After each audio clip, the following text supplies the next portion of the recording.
ಒಳಗೆ ಹೋಗ್ತಾ ಇದೀವಿ. ಇವಾಗ ಟಾಪ್ ವ್ಯೂ ನೋಡಕ್ ಮೇಲೆ ಹೋಗ್ತಾ ಇದೀವಿ. ನೋಡಿ ಇದೆ ಟಾಪ್ ವ್ಯೂ. ಅಲ್ಲೇ ಒಂದು ವಾಚ್ ಟವರ್ ಇತ್ತು. 3 ಜನ ಒಳಗಡೆ ಹೋದ್ವಿ. ಹಂಗೆ ವಾಚ್ ಟವರ್ ಇಂದ ವ್ಯೂ ನೋಡ್ಕೊಂಡು ಹಂಗೆ ಕೆಳಗಡೆ ಇಳಿಬೇಕಾದ್ರೆ ವಯಸ್ಸಾದವರೆಲ್ಲ ರೀಲ್ಸ್ ಮಾಡ್ತಾ ಇದ್ರು. ಕೋಟೆಯಿಂದ ಕೆಳಗಡೆ ಬರ್ಬೇಕಾದ್ರೆ ಅಲ್ಲೇ ಆಂಜನೇಯ ದೇವಸ್ಥಾನ ಇತ್ತು ಸಣ್ಣದು. ಮಧ್ಯದಲ್ಲಿ tiffin break. Hosanagara bus stand ನೋಡಿ ಹಳೆ ತೀರ್ಥಹಳ್ಳಿ ಬಸ್ ಸ್ಟ್ಯಾಂಡ್ ನೆನಪಾಯ್ತು. ಹಂಗೆ on the way Panchamukhi Anjaneya ದೇವಸ್ಥಾನಕ್ಕೆ ಬಂದ್ವಿ. ಅಲ್ಲಿಂದ ಸೀದಾ ದೇವಗಂಗೆ ಕೊಳಕ್ ಬಂದ್ವಿ. ಪ್ಲೇಸ್ ಅಂತೂ ಸೂಪರ್ ಆಗಿತ್ತು.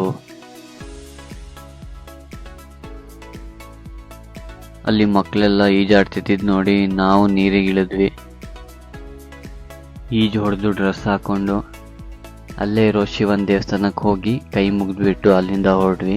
ಅಲ್ಲೇ ದೇವಸ್ಥಾನ ಹೊರಗಡೆ ಒಂದು ನಾಯಿ ಕೂತಿತ್ತು.